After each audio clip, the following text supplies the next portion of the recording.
사실 그 긴급 진단이라고 하기도 조금은 뭐합니다. 그렇죠? 예. 워낙에 그 시장 반응이 없었기 때문에 시장 반응이라고 하면은 오히려 안정적으로 반응했다.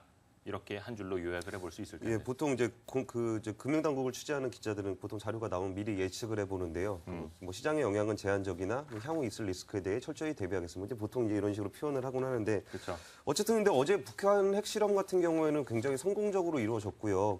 저는 좀 우려를 했던 게 국방부에서 이게 생각보다 파괴력이 약하다라고 발표를 했는데, 조선중앙통신에서는 일부러 소량화, 경량화된 폭탄을 성공시켜서 이게 성공적인 실험이었다라고 표현을 했었거든요. 자평. 예, 그리고 얼마 전에 제가 일본에 갔었을 때 거기가 좀 그 지진이나 그 방사능의 우려가 좀 있었잖아요. 예. 일본 사람한테 이게 좀 이렇게 위험한 데서 어떻게 사냐 그랬더니 야 너네는 내일 모레 전쟁 날 수도 있는 데서도 편하게 살지 않냐라고 얘기를 하는데 예. 어저께 분명히 시장은 정말 제한적으로 움직였긴 하지만 이게 분명히 좀 리스크가 확대가 된 건 맞는 것 같고요. 좀 이렇게 너무 마음이 편해도 되나 싶은 우려가 좀 듭니다.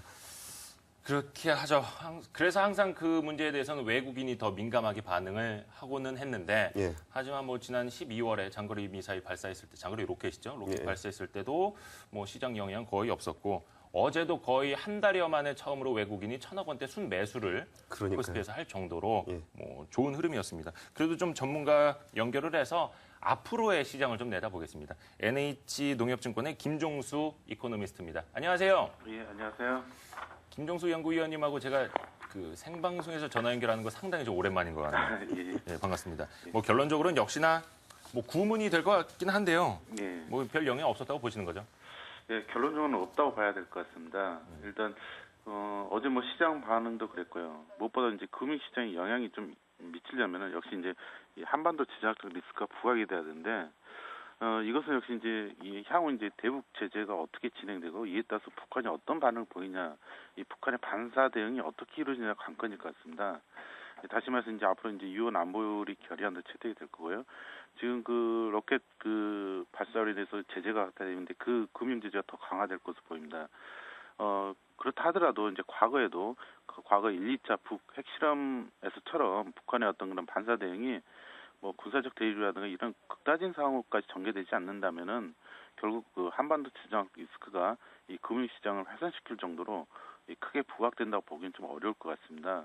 그래서 처음에 그 북핵 리스크가 불거졌던 1993년 그 NPT 탈퇴 선언부터 시작해서 2002년 뭐 핵 동결 해제 선언이라든가 2005년에 핵 동결 보위 선언, 그동안 이제 북핵 리스크와 관련된 많은 사건들이 많이 좀 수차례 반복됐었는데요.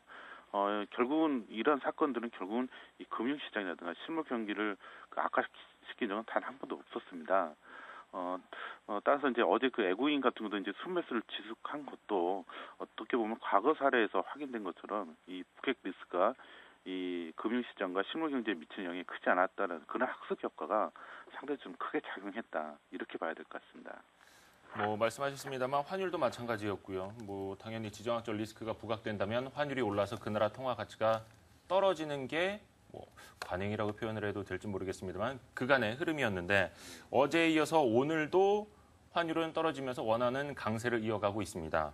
이 지정학적 리스크랑 완전히 떼어서 봐야 되는 겁니까? 아니면 지정학적 리스크가 없었더라면 더 강세로 갈 수도 있었다, 이렇게까지 또 해석을 해야 되는 건지요? 그래서 좀 뭐 요인이 지금 복합적으로 작용하고 있기 때문에 상당히 좀 떼어서 분해해서 보기는 좀 어려운 측면이 없지 않아 있습니다. 일단은 북핵 리스크가 이제 크게 불거지지 않는 점도 분명히 작용하고 있긴 하지만은 어제 그 G7 회의에서 나오는 그 성명, 거기에 대한 영향도 좀 일부 좀 작용하고 있는 것 같습니다. 근데 이제 결국은 좀 그동안 지금 우리나라 그 주식시장에서 이 환율이란 부분이 상대적으로 엔화 약세가 동반이 되면서 상당히 좀 부담 요인으로 좀 작용했었던 게 사실이거든요.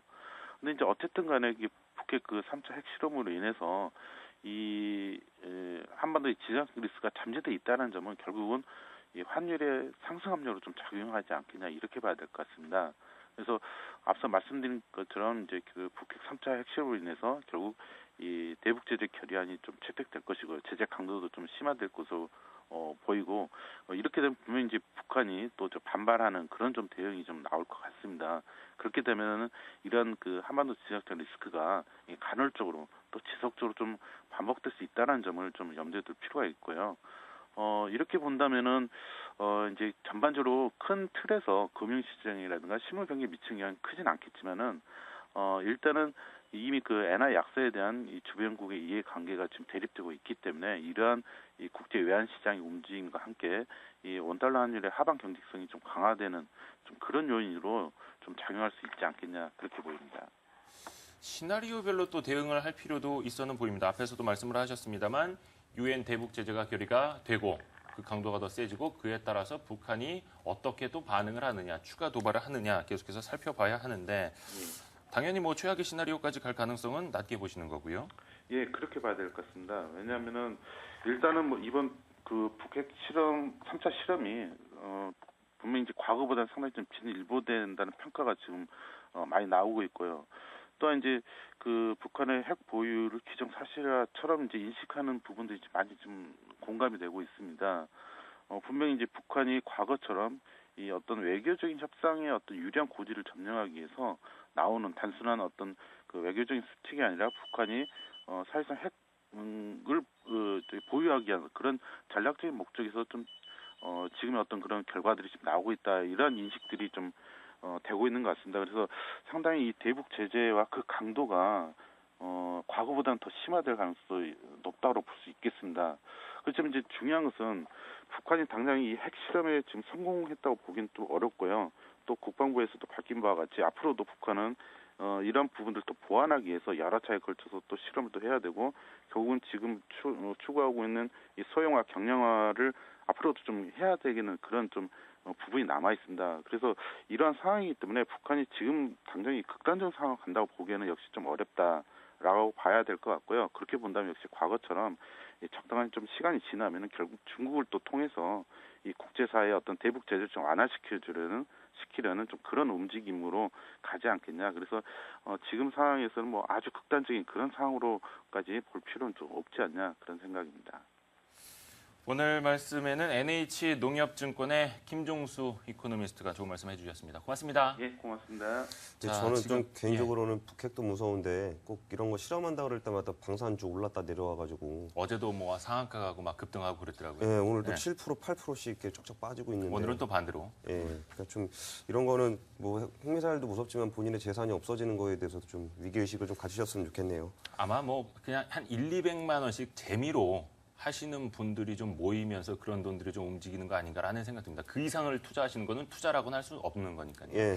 자, 지금 계속해서 저희도 뭐 브레이킹으로 기사를 내보내고 있는데요.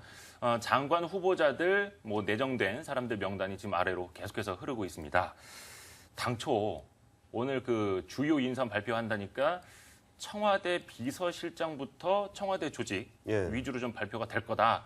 이렇게 언론이 예측을 했는데 역시 또 이번 인수위는 보란 듯이 언론들을 다 물을 먹였습니다. 그래서 비서실장이 발표가 되고 일부 장관, 뭐 외교, 국방, 통일 장관 발표하지 않겠느냐. 아무래도 예. 지정학적 그 정세 위협이 있으니까. 네, 보란 듯이 이제 빗나가서 대부분 이제 장관들 위주로 발표가 됐습니다. 이제 경제부총리는 발표가 안 된 것 같네요. 예, 경제부총리는 발표가 안 됐고요. 그 일부 언론의 변명이자면 북한 핵실험에 대한 이제 안보에 대한 위기 의식이 높아지니까 그 예. 인사위에서 그 외교안보 관련 부처의 그 내정자들을 먼저 내정한 것이 아니겠냐라고 전해졌다라고 합니다. 지금 제가 예. 오늘 그 청와대 비서실장 발표한다고 해서 예. 지금 현 정부랑 그 이제 새 정부 예, 예. 달라지는 그 청와대 조직도까지 이제 다 프린트해갖고 이름 어디에 누굴 써야 되나 다 준비를 하고 있었는데 예.